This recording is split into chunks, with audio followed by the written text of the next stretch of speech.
the state of Mississippi wrote us a check for 6 figures. A check for 6 figures, paying us back a portion of what we paid to fix up our historic home in Natchez, Mississippi called Holly Hedges, built between 1796 and 1805. Why did they do that? Well, it's under this magical program called the Historic Tax Credit Program, and I think that program's not getting nearly enough attention. We need to talk about it. There are two types of historic tax credits. There are federal and there are state. The gist is the federal government, for your federal tax return, can give you credits for historic renovation you do on commercial buildings. But some states, especially the state of Mississippi, will even give you money back, sometimes a check like we got, for fixing up a historic home for yourself. If that's something you're interested in, I'm just here to share my experience of how it worked out for us, what we did along the way, what we might do differently, and how we ended up with that big check, which definitely took some of the pain out of the big expense for restoring that beautiful home. A good place to start would be, why are these credits so important? I think it's no secret to a lot of us that there are a lot of beautiful historic homes, downtown buildings, old structures all over this country that need to be saved. Probably also not shocking that it's cheaper to build new than to renovate or restore an old building. But those old buildings are truly the lifeblood and the soul of this country, and we can't let our history go.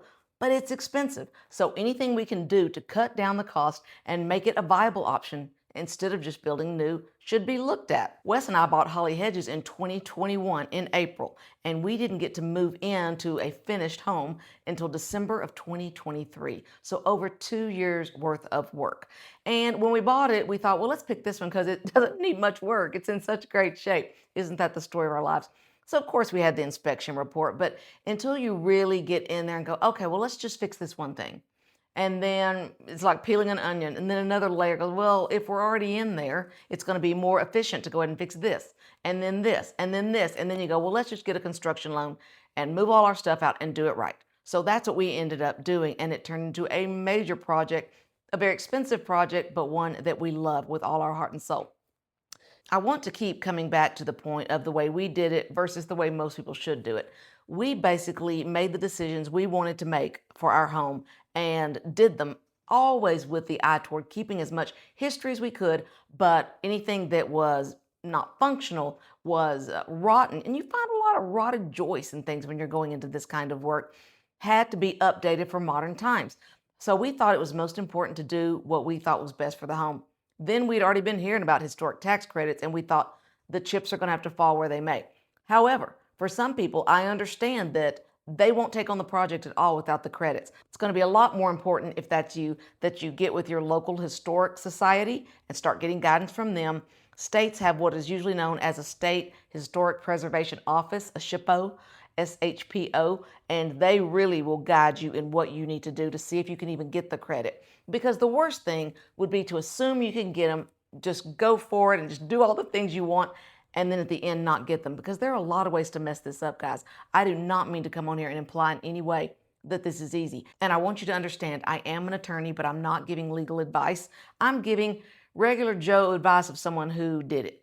And these were our experiences. So what I really want to do is inspire you to start your own journey to see if federal historic tax credits make sense for you, if it's going to be more of a commercial property, or if you're in a state where even residential historic tax credits would work. Make those decisions first. And if that is the whole factor about whether you do the project, then you get lots of guidance before you start digging. For us, we loved the home. We were going to do it regardless and just see how things worked out.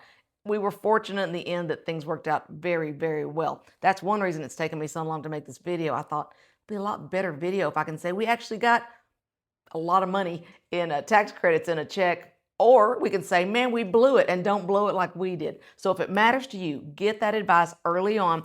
Talk to your local and your state historic offices. Talk to your CPA, your attorney, everyone involved to make sure we don't make any mistakes along the way that could have been avoided.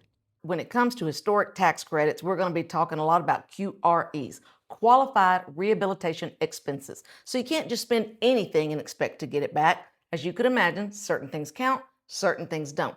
They tend to be pretty similar between federal and most states that I've looked at so far, but generally it's just about anything major to the home, but it's not going to be things like landscaping, sidewalks. There are a few categories that are going to be excluded. Understand what your QREs are. It does cover major systems, plumbing, roof. We really didn't have much issue on our house with anything because we made a very specific spreadsheet that we turned in along with our application showing all the things we were claiming as qualified rehabilitation expenses, and we put down here what we had paid for things we weren't claiming. So they didn't have to stop and think, hey, are they asking for any landscaping? Are they trying to throw in some sidewalk work? Any of the things we knew didn't apply, we put them down below, and we clearly said these are things we are not claiming. We understand these are not QREs. So everything is going to be a percent of QRE.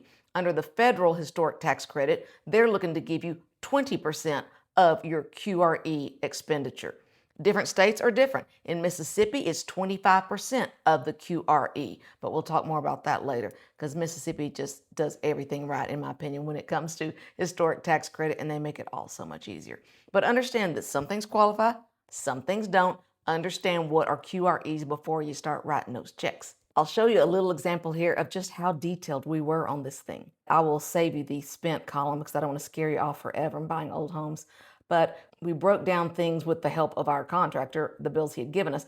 Add gas for bevel lanterns, repair and paint front masonry steps, add shutter panels to screen porch. These are on the exterior, all the things that we were working on. Then we move to the main house interior and we break down all the different things. Walk-in shower for the main bedroom, walk-in shower for the front. See item after item, lots of detail so they know that we are detail minded here and not just throwing things out there. So we get to the bottom and we've got interior and exterior improvement costs and then the garage apartment that we had remodeled as well that was in back. But I think this might have helped us.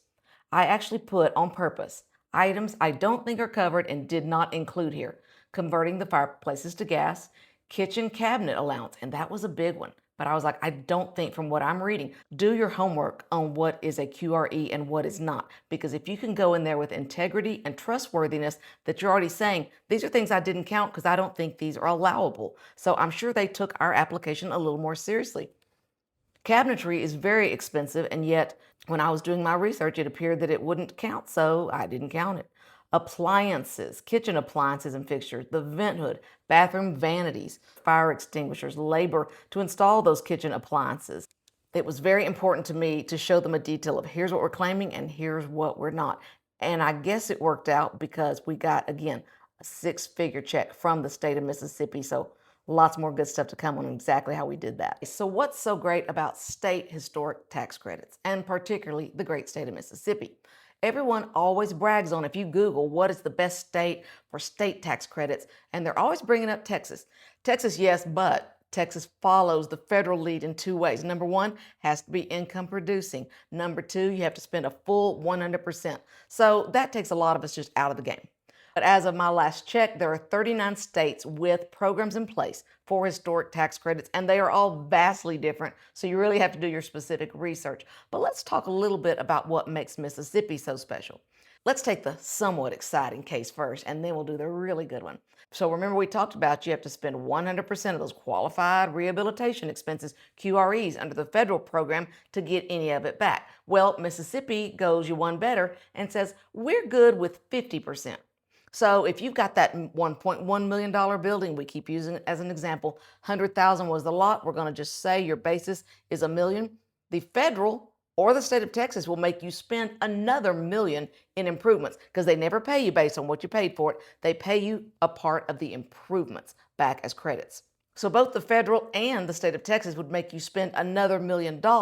If that same purchase occurred in Mississippi, you would only have to spend $500,000, so 50% to be eligible for tax credits. That's if it's income producing. So that's a huge deal right off the bat. 50% is a lot easier to do than coming up with another 100% to put into the property. But here's where it really gets good.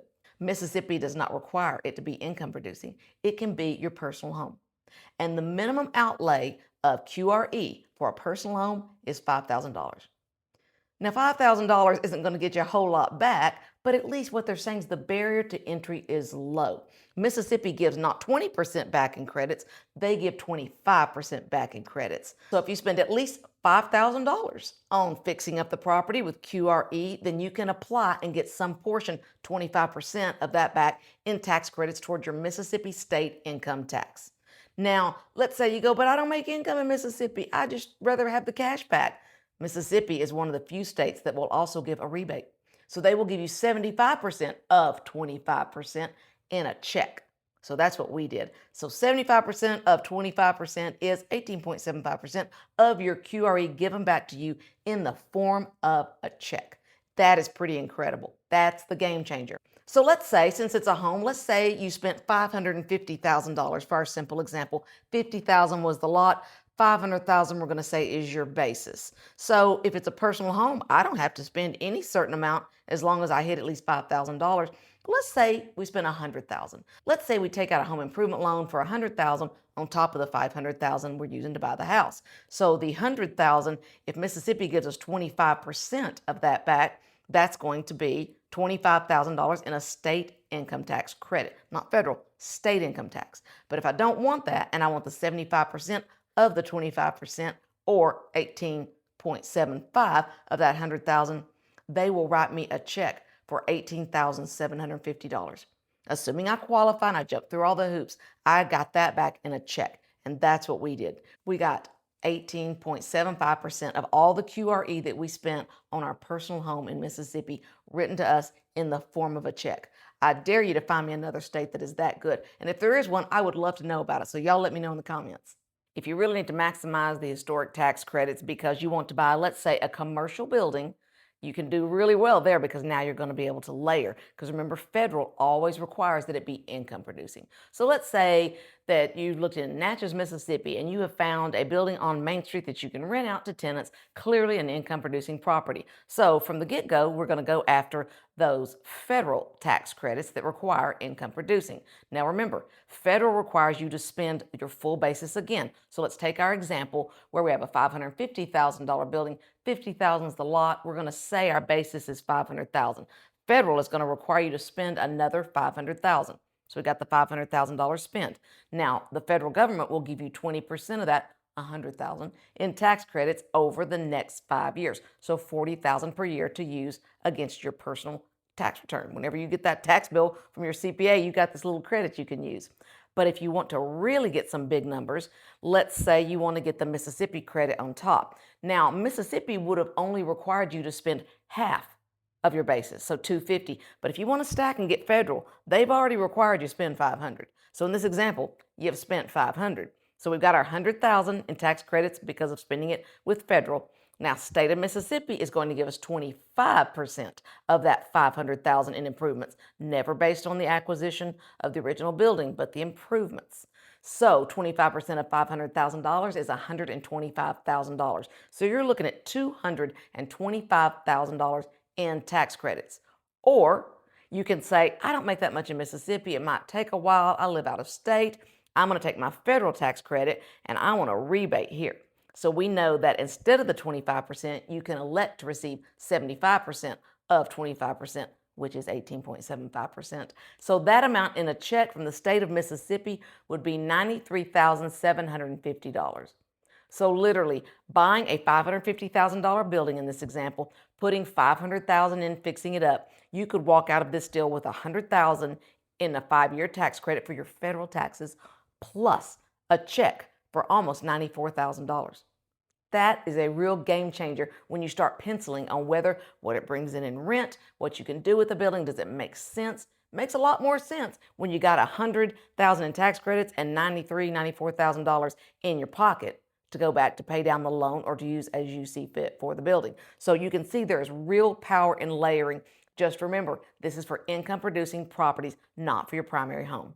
Let's go through now and do a top 10 takeaway because I know it's been a lot to take in, but I think we've got this. Together we can do it. Number 1 is the definition of historic. Usually the age of the property, it's got to be on the National Register or in a historic district where the property itself is contributing to the historic nature of it. Now, every state can be different because Colorado requires 30 years last I saw. Number two, we always talk about qualified rehabilitation expenses because usually no sidewalks, landscaping, never acquisition costs. But some states even require things like they'll require that at least 5% of your expenditure be done on the exterior of the property. So look at your state's rules. The minimum spend on QRE federal requires 100% of the basis of the property. Every state will vary because Mississippi only requires 50% if it's income producing, and only $5,000 has to be spent as a qualifying floor to get into the program if it's a residence. The tax credit is a percentage of qualified rehabilitation expenses, QRE. Some states it's 20% like the federal, some it's 25% or more, but many states have a cap, so keep that in mind when you're doing your research. There are different ways of compensating you. Many states, probably most states, will give you a credit towards state income taxes. Some states, like Mississippi, will actually give you a rebate for a lesser amount if you'd rather have the cash, and that's what we chose. There is always an application process, so be prepared. Usually a 2 or 3 step process. Sometimes you have to file the original application part before you begin work. So look into all of that always before you start swinging a hammer. There is typically a time period in which the QREs must be completed. For the federal program, I believe it's 24 months. So look at your timelines and know that this is not meant to be something that drags on forever. Get it started and keep going. The states typically have an overall cap for their program. Mississippi has a $12 million cap that they can give back into the hands of people willing to fix up these buildings, whereas the state of Hawaii has a whopping $1 million last time I checked. So it can vary greatly, so do that research as well. Some states even have a cap per property. I saw that Delaware has a $30,000 per home or per building maximum. So still great, but very different than one that does not have a cap. I've already told you that we got a 6-figure check in the state of Mississippi for rehabilitating our personal home. Something to think about. And number 10, some states even offer a higher percentage based on the location of the property you're buying. If they are really working on fixing up rural historic properties like in Louisiana, they may give 35% tax credit versus a 20 or 25%. So look into all the details of your state where you're considering buying as well as the federal program. If you're looking for income producing, don't forget to stack, because you can do both if you can meet all the qualifications, and it really can make the difference on whether you can justify buying that historic building that needs to be saved instead of just building new. I hope you've enjoyed it and learned a little something. Feel free to share with me because this is a learning journey that never stops. The laws keep changing, and that will always be the case. So do your due diligence, but see if there's a way that you can save one of these great properties by utilizing what the government is giving us to incentivize us to do it. Thanks for joining.